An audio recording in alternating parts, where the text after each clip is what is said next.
Tabi tayo dito kay Allah, sarap ang tulog niya. Napagod ang baby ko. Oh, sorry. I want to sleep with you. Ayan na, mahilig kasi sama-sama eh. Kaya tingnan mo tuloy, napagod ang bulilit.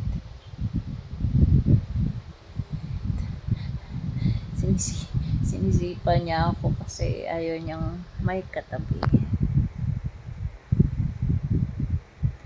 Ayaw niya may katabi sa kama niya.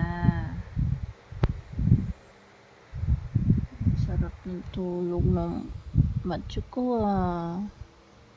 You're tired from work? Huh? How many hours did you work tonight?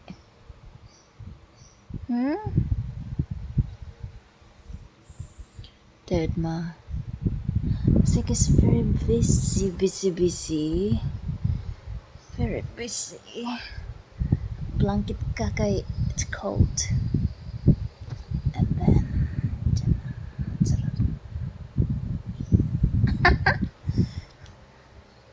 di na niya masipa. My goodness. Di niya masipa. Because Macho is tired. Sobrang puyat niya because tumulong yan magkargador ng table at icebox pa sakay ng truck ko. So, he helps a lot. You're tired, baby? You even snore.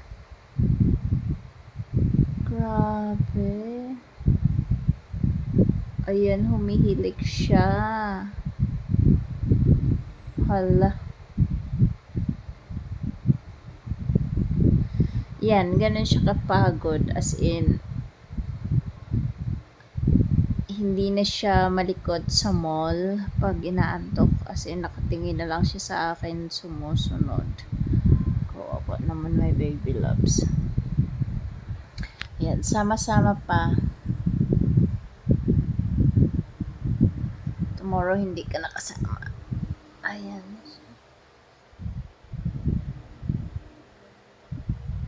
Wala siyang pakialam. He don't care. He's really tired, sleepy.